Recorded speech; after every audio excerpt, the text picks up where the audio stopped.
He thought he couldn't have kids. He built a fortune and left his past behind until one day at his ex-wife's grave he saw a teenage boy crying, with the same blue eyes as his own. What happens next will break your heart and show you that some second chances come too late. Don't miss this powerful story. Dear friend, what you're about to experience is not just a story. It's a deeply human journey about lost resilience and the quiet, unexpected ways love finds us when we need it most. If this is your first time here, I invite you to drop a comment and tell us where you're watching from. We love hearing your voice.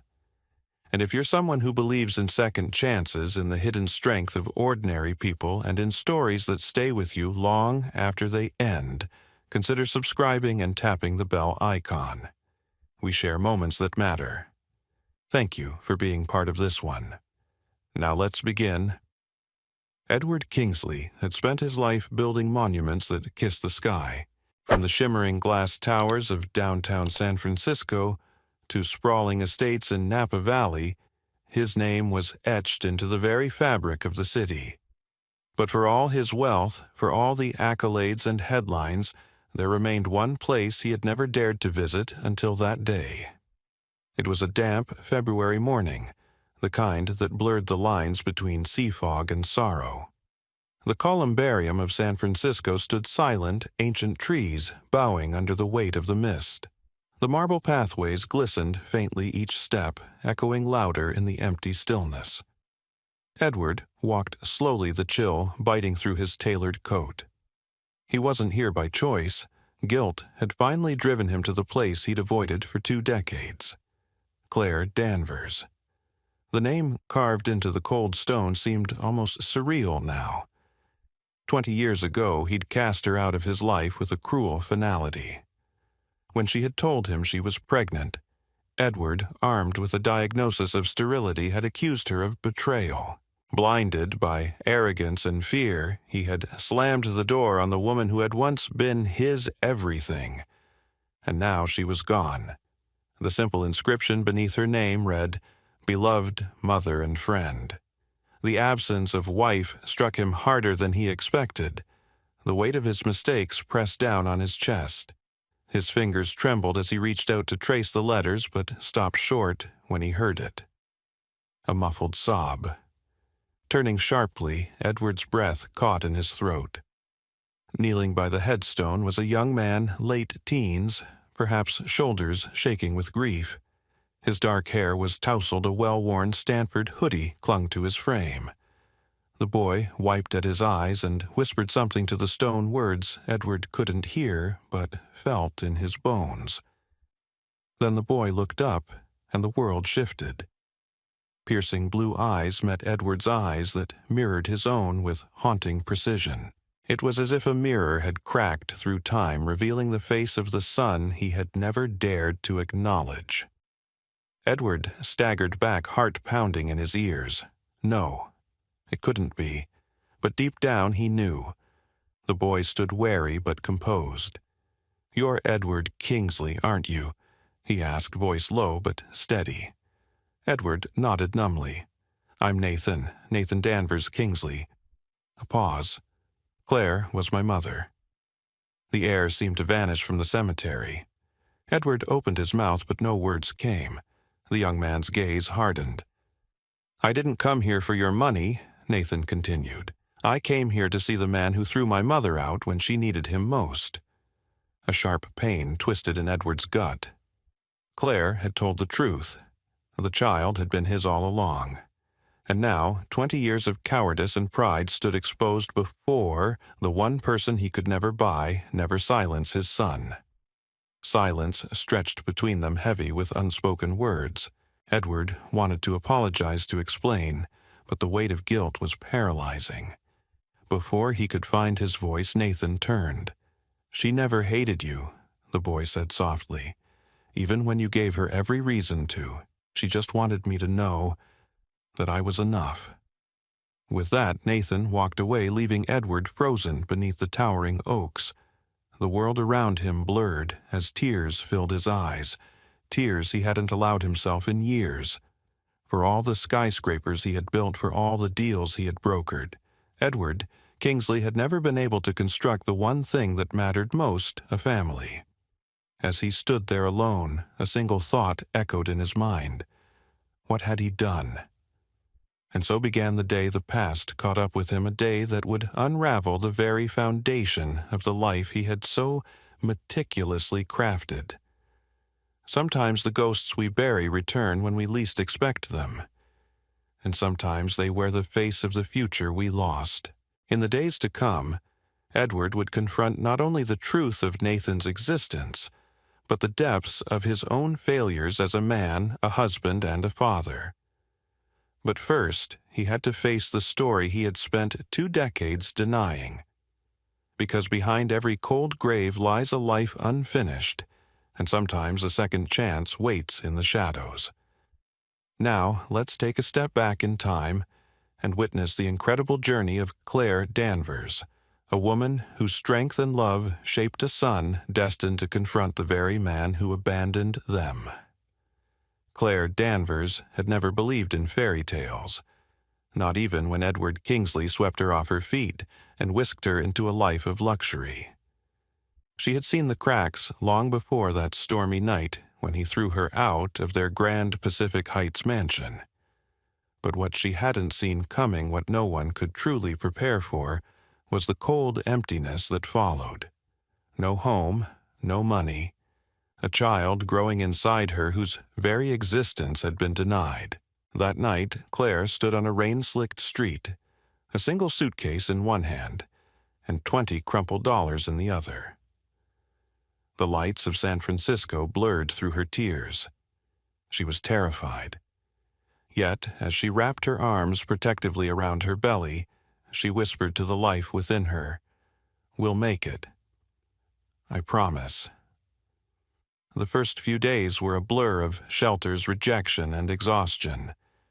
Every door she knocked on seemed to close faster than the one before. Landlords scoffed at a pregnant woman with no income. Old friends hesitated to take her in, afraid of entangling themselves in the drama of Edward Kingsley's name. Only one voice answered her desperate late-night call, Rachel Morgan. Rachel had once been her college roommate, now the owner of a small independent bookstore in Berkeley. When Claire arrived at her doorstep, shivering and soaked through, Rachel didn't hesitate. "Come in," she said. No questions, no judgment. Rachel's tiny apartment above the bookstore became Claire's sanctuary. The two women would talk late into the night, Claire often too choked with guilt and fear to say much, Rachel listening with quiet strength. It was Rachel who found Claire a job at Greta's cafe down the street. Greta Alvarado, the cafe's widowed owner, was a no-nonsense woman with a heart of gold. She hired Claire without a second glance at her growing belly. "You need a start, not a lecture," she said simply. Claire's days soon fell into a rhythm. Early mornings at the cafe, afternoons at the community library, researching prenatal care evenings, folding napkins at the kitchen table to earn a little extra cash. The work was grueling, and the fatigue often unbearable. Yet every time Claire felt herself falter, she'd place a hand on her stomach and find her resolve. This child, her child, deserved a life she could be proud of. When Nathan was born on a crisp October morning, Claire held him close, tears streaming freely. He had Edward's eyes, that piercing blue gaze that seemed to see through everything, and yet he had her smile, soft, full of hope. "You are my everything," she whispered to him. "You will never feel unwanted." Raising Nathan as a single mother was a daily battle. Money was tight, every dollar stretched until it nearly tore. Claire learned to sew Nathan's clothes by hand. Birthdays were celebrated with homemade cupcakes and paper crowns. For Christmas, she and Rachel would scour thrift stores for second-hand books and puzzles. Yet, within those modest means, their home overflowed with love. Claire read to Nathan every night, her voice weaving tales of adventure and kindness. She encouraged his questions, fostered his creativity. And when at age 5 Nathan asked, "Why don't I have a daddy?" Claire knelt before him, tears brimming. "Because sometimes grown-ups make mistakes, sweetheart," she said. "But you were never a mistake. You are loved more than anything." As Nathan grew, so did Claire's determination. With Rachel's encouragement, she enrolled in night classes, earning her teaching credential. Greta allowed her flexible shifts so she could study. The day Claire secured a full-time art teacher position at Berkeley High School, she wept in Rachel's arms. Finally, a step toward stability. Nathan excelled in school. He was curious, bright, and sensitive. Claire nurtured his love for drawing and building, often finding him sketching intricate structures on scraps of paper. One evening, after discovering Nathan constructing elaborate models from cardboard, Claire asked gently, "Do you think you'd like to build real buildings one day?" His eyes sparkled. "Yes, Mama. Big ones. Ones that make people happy." Still, the shadows of the past lingered. Though Claire never spoke ill of Edward, the ache of his absence was palpable. At school, functions as other children were greeted by 2 parents, Nathan would glance at Claire, and she would squeeze his hand reassuringly. But late at night in the privacy of her room, Claire would sometimes hold Nathan's baby blanket and weep for the father who never came for the love she had once believed in, for the life that might have been. Yet through it all, Claire taught Nathan the value of compassion, resilience, and integrity. She taught him to face the world with kindness, even when it hadn't always been kind to them. And above all, she taught him that family wasn't defined by blood, but by love. A few months before her passing, Claire confided in Rachel. "I sometimes wonder if he'll go looking for Edward," she said, voice weary. "If he does, I hope he finds closure, not bitterness." Rachel squeezed her hand. "You've raised him well, Claire. He'll know what to do." When Claire's illness came swiftly, a diagnosis too late to fight, she faced it with her characteristic grace. In her final days, she wrote a letter to Nathan, one Rachel would later give him, "Forgive where you can, my darling. Carry love with you always. You are enough." Claire Danvers left this world as she had lived quietly, courageous, fiercely loving. And though her presence faded from the earth, her legacy burned brightly in the heart of her son. Through every hardship, she had shown him the way forward. And now, with his mother gone and questions long buried rising to the surface, Nathan was ready to face the truth of who he was and who his father had been. Nathan Danvers Kingsley had always known there was a part of him missing. It wasn't something his mother ever spoke about in bitterness, quite the opposite. Claire had made sure he understood that love and family weren't defined by absence. Yet, when you grow up knowing that half of your story remains unwritten, questions have a way of finding you, no matter how hard you try to ignore them. Nathan had long ago learned to navigate the ache of not having a father. In school, when Father's Day crafts were assigned, he would craft a small card for his mother instead. When other boys spoke of camping trips and weekend games with their dads, Nathan smiled politely and buried the quiet longing that bloomed in his chest. His mother had been everything: his world, his support, his teacher, and yet some questions refused to fade. It wasn't until his junior year of high school that Nathan's future began to take a shape that would pull those questions back into sharp focus. A gifted artist with a passion for design, Nathan had discovered architecture almost by accident. During an after-school visit to the Berkeley Public Library, he had stumbled upon an old edition of Architectural Digest. As he flipped through the pages, sketches of towering structures and stories of architects who shaped cities with their imagination, something inside him sparked to life. From that moment on, Nathan was unstoppable. He spent late nights at the kitchen table bent over models crafted from cardboard and glue. Claire would watch him work, her heart swelling with pride, and an ache she would never admit aloud. He had a gift, one that would take him further than either of them had dared to hope. When Nathan received his acceptance letter to Stanford University, accompanied by a full-ride scholarship in architecture, Claire had cried openly for the first time in years. "Your father may have given you his eyes," she whispered, brushing a tear from his cheek, "but this is all yours." Nathan hugged her tightly, his resolve growing stronger. He would honor her sacrifices. He would make her proud. Stanford was everything Nathan had dreamed of and more. The campus buzzed with energy and ambition. Professors pushed their students to think bigger, to challenge convention. In his first architecture seminar, Nathan encountered Professor Elena Martinez, a brilliant and demanding mentor who quickly recognized his raw talent. "You think in space and light," she told him one afternoon, reviewing his first major project. "You see what others miss." Yet, even as he excelled academically, Nathan found the old questions creeping back.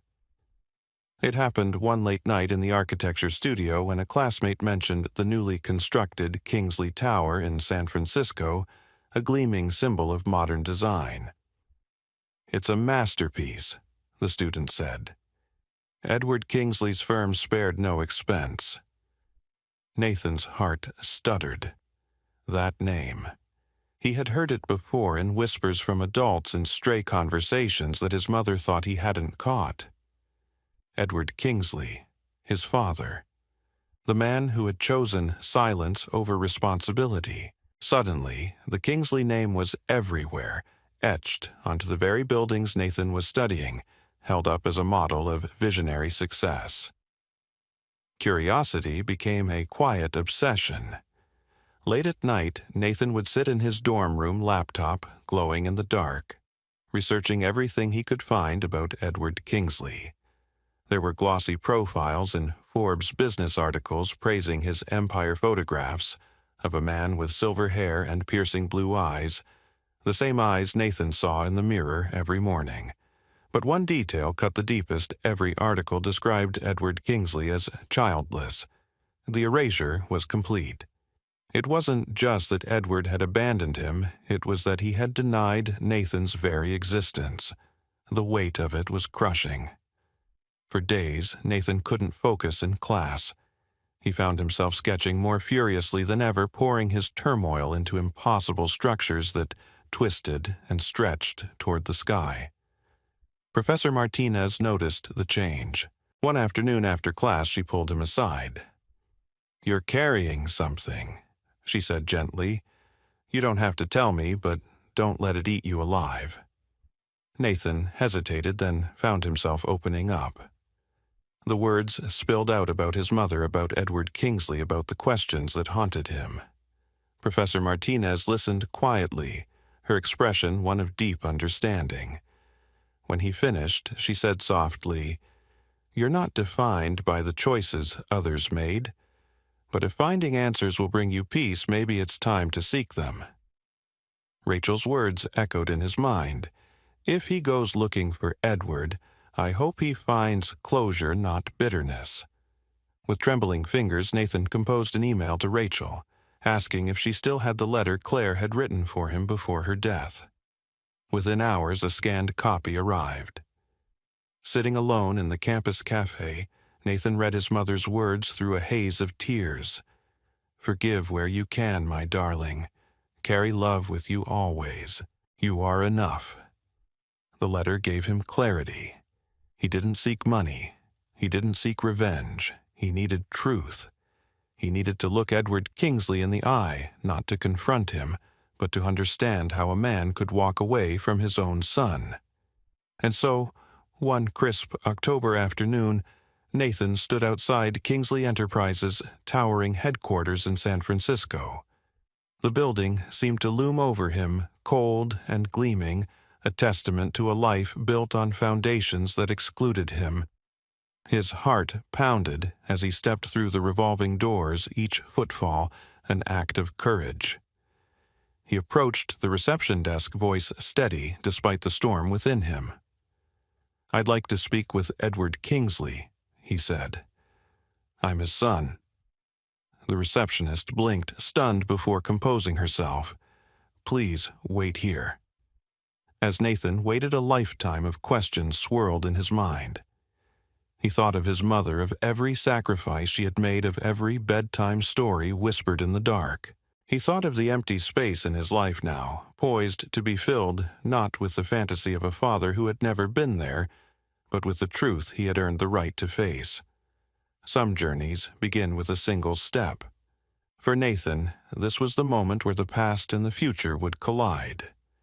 The search for identity, once a quiet longing, had become a quest for understanding. And whatever lay beyond those glass doors, he was ready to face it. The elevator ascended in a smooth, soundless glide, each floor bringing Nathan closer to the man who had shaped his life by choosing not to be in it. He stood rigid, heart thundering in his chest. This wasn't a confrontation he had imagined happening in a gleaming skyscraper. Yet here he was, summoned by an unexpected phone call 2 weeks after his first visit to Kingsley Enterprises, where he had walked out without meeting Edward. The voice on the other end had been calm but urgent. "Mr. Kingsley would like to meet with you. His circumstances have changed. It's important." Now, standing before the floor-to-ceiling glass doors of the private executive suite, Nathan took a breath. The receptionist opened the door, silently nodding him in. The space beyond was bathed in muted light. Tall windows overlooked the city Edward had built so much of. But the man himself was not seated behind the imposing desk as Nathan had expected. Instead, he stood by the window, thinner than in any of the photos Nathan had seen, shoulders slightly hunched. When Edward turned, Nathan's breath caught. The man who had seemed so cold and untouchable now looked human, older, fragile. The oxygen tube under his nose, the faint tremor in his hands, all told a story of a battle being lost. "Thank you for coming," Edward said softly. His voice was rougher, stripped of its usual steel. Nathan nodded stiffly. "Your assistant said it was important." Edward gestured toward a pair of leather chairs near the window. "Please sit." Reluctantly, Nathan complied, tension radiating through his frame. "I don't have much time," Edward began after a long pause. "Pancreatic cancer. Stage 4. The words landed heavily in the air between them. Nathan swallowed. Pity was not what he had come here for. But he could not deny the flicker of sadness that stirred. This was still the man who had given him half his DNA, the man his mother had once loved. "I wanted to see you because I owe you the truth." Edward's voice broke slightly. "When your mother told me she was pregnant, I was terrified. I had been told I couldn't father children in injury from my college years. I believed her child couldn't be mine." Nathan's hands tightened on the arms of his chair, heart aching. "I should have trusted her." Edward continued, gaze distant. "But I didn't. I accused her. I pushed her away. I thought I was protecting myself." His voice cracked now, genuine regret seeping through each word. "There's something else," Edward said, reaching for a worn leather folder. He opened it, slowly, pulling out a letter. "Last month I received this." He handed it to Nathan with trembling fingers. Nathan unfolded the letter, scanning the crisp hospital letterhead. The words blurred as tears gathered in his eyes. The original sterility diagnosis had been a lab error. His father had been capable of having children all along. Pain and anger swelled inside him. For a moment he couldn't breathe. His mother had suffered. He had suffered because of a mistake that had gone unquestioned. "I cannot undo the past," Edward whispered. "But I can tell you that every day since I learned the truth I have regretted everything. I built empires, Nathan, but they mean nothing compared to the life I abandoned." A heavy silence followed. Nathan struggled with the torrent of emotions rising within him. He had dreamt of this moment, imagined shouting, condemning. But seeing Edward, his vulnerability, his remorse, shook those fantasies loose. "I didn't come here for apologies," Nathan said, finally, voice raw. "I came because I needed to see who you really are. Not the man in the magazines, the man who left us." Edward met his gaze, tears streaming down his gaunt cheeks. "I was a coward," he admitted. "I was wrong. And I cannot ask for your forgiveness, but I hope in time you might find it within yourself." Nathan's throat tightened. "My mother, she never hated you," he said, voice breaking. "She told me to forgive where I could. I don't know if I'm there yet, but I can see you are not the man I imagined." Edward reached again for the folder, pulling out a legal document. "I've rewritten my will," he said. "Everything Kingsley Enterprises, the properties, the investments, it will be yours. Not as an inheritance, but as an acknowledgement that you are my son, my only child." Nathan's eyes widened. "I don't want your money." "I know," Edward said gently. "That's why you deserve it. And there's something else." He produced another document, a letter of introduction. "Your grandparents, Claire's parents, live in England. I've contacted them. They never knew about you. They want to meet you." Nathan's breath caught again. A part of his family he had never known was waiting across the ocean. The idea was overwhelming and beautiful. A long silence followed, both men absorbing the weight of the moment. "I don't know what to say," Nathan admitted, voice trembling. "Say nothing," Edward replied. "Just live your life, better than I did. Build not just structures but relationships. Love deeply. I spent too long chasing empty victories." Edward's gaze softened, his next words barely a whisper. "I am proud of you, Nathan, even if I don't deserve to be." Tears streamed down Nathan's face now. He reached out hesitantly, taking his father's frail hand in his own. "I'm not sure I can forgive everything," he said softly, "but I won't carry hatred. I think that's what Mom would have wanted." Edward smiled faintly, a tear slipping down his cheek. "She was a remarkable woman, far better than I deserved." The moment, stretched father and son connected at last, not through wealth or bloodlines alone, but through the fragile, powerful truth of shared humanity. Edward's strength waned visibly as the conversation drew to a close. With a final effort, he whispered, "You were always enough, Nathan. I was the one who wasn't." Nathan squeezed his hand gently. "Rest now." In the weeks that followed, Nathan visited often. They spoke of architecture of Claire, of the life Edward wished he had lived differently. And when the end came quiet and peaceful, Nathan stood by his father's side, a witness to a life finally finding its truth. The legacy Edward left behind would not be measured in buildings or bank accounts, but in a son who had found the courage to seek the truth and the grace to begin rewriting what family could mean. The air in San Francisco that morning was still, as if the city itself paused to witness the quiet closing of a long, unfinished chapter. Edward Kingsley's memorial service was modest by billionaire standards. No sweeping orchestras or grand speeches, just a simple gathering of colleagues, a few business acquaintances, and a son who had once been written out of his father's story. Nathan stood at the front, reading the words he had spent days rewriting, not because they needed to be perfect, but because they needed to be true.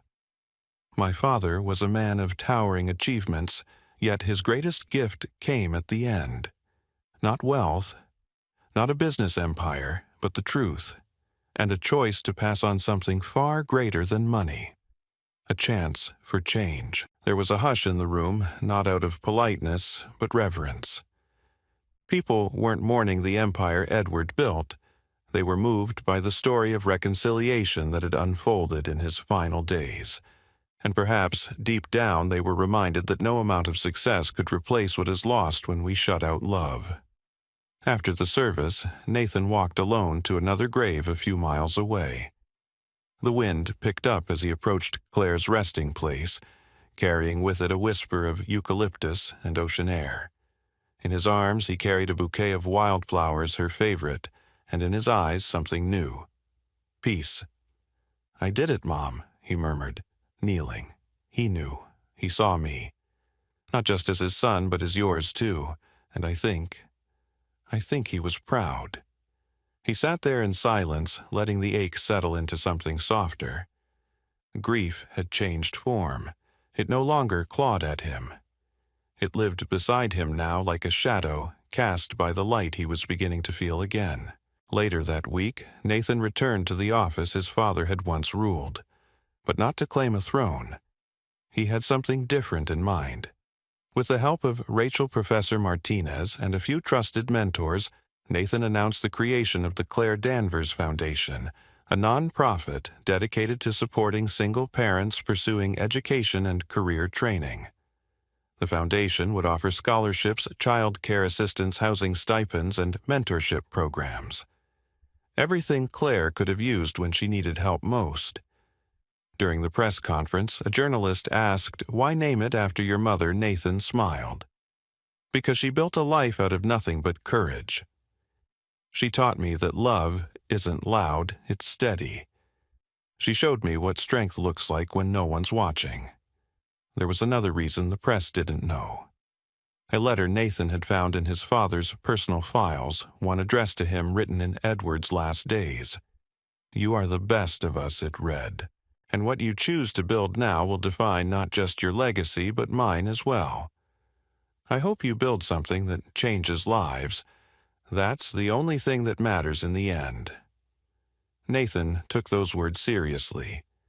He also established the Kingsley Architecture Fellowship at Stanford, a merit-based program for young architects from underrepresented backgrounds. He named the award after both his parents the Kingsley Danvers Fellowship. The symbolic fusion of two broken branches finally grafted into something whole. But just when it seemed the story had reached its final resolution, life, as it always does, added one more unexpected thread. Several months after Edward's passing, Nathan received a letter from a woman named Lydia Crane. It was brief but clear. She had once worked for Kingsley Enterprises.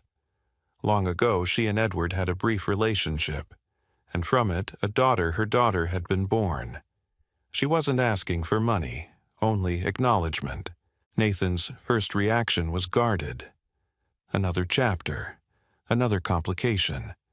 But he remembered his mother's words about forgiveness, about love being bigger than pain. And so he met Lydia, and he met his half-sister Ava. She was 17, bright-eyed and curious, with Edward's unmistakable sharp cheekbones and an artistic spark in her drawings that made Nathan's chest tighten. He invited her to visit the Claire Danvers Foundation. He showed her the community garden, the after-school programs. He introduced her to the women whose lives had begun to turn because of one woman's quiet strength and another man's late repentance. "I don't know where I fit into all this," Ava had whispered. Nathan placed a hand on her shoulder. "You don't have to know yet, but you're welcome here, always." That small gesture rewrote another broken line in the Kingsley story. For the first time in generations, a family chose to pull someone in instead of pushing them out. Nathan eventually moved into a modest home in the Berkeley Hills, not far from where he grew up.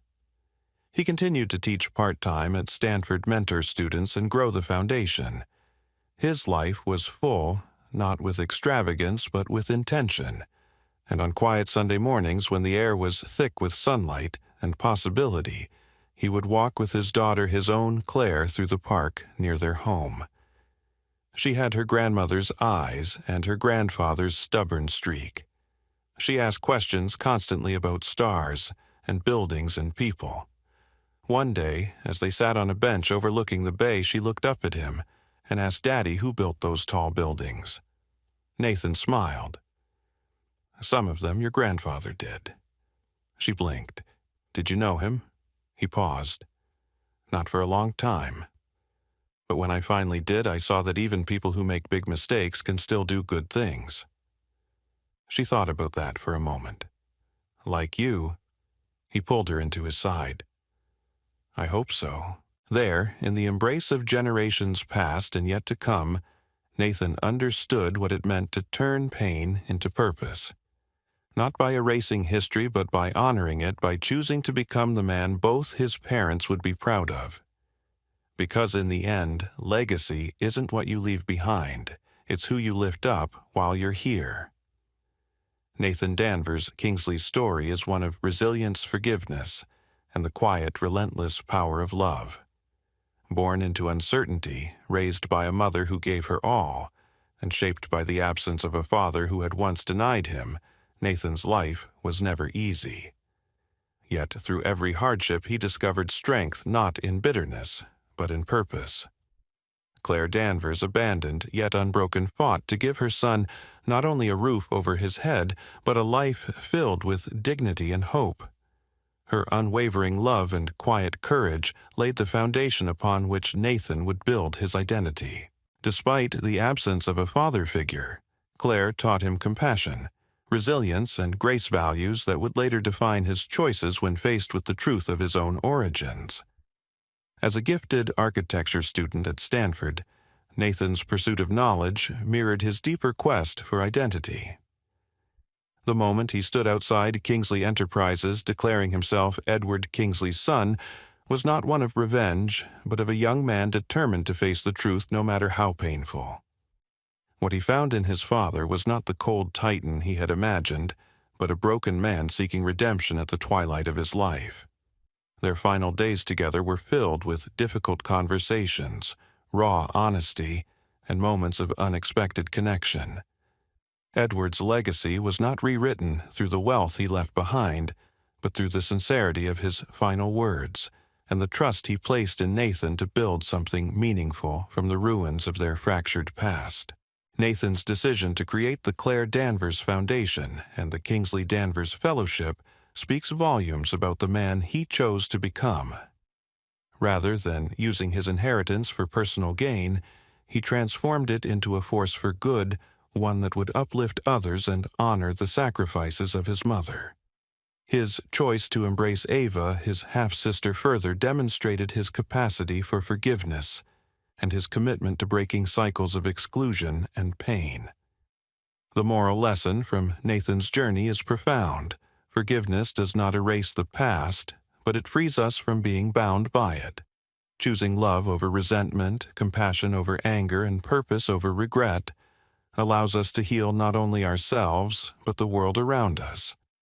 In a time when it is easy to harden our hearts and close ourselves off, Nathan's story reminds us that strength lies in empathy, that the most enduring legacies are built not of steel and glass, but of human connection and kindness. For all of us watching this story unfold, there's a simple but powerful takeaway. When faced with betrayal, loss, or hardship, we always have a choice. We can carry the weight of bitterness, or we can turn that pain into purpose. We can choose to forgive not because others always deserve it, but because we deserve peace. Thank you so much for staying with us through this incredible emotional journey. If this story touched your heart or gave you something to think about, please consider subscribing to our channel. Your support gives us the motivation to keep bringing you more inspiring and heartfelt stories like this one. And remember, sometimes the hardest stories lead to the most beautiful chapters. See you in the next video.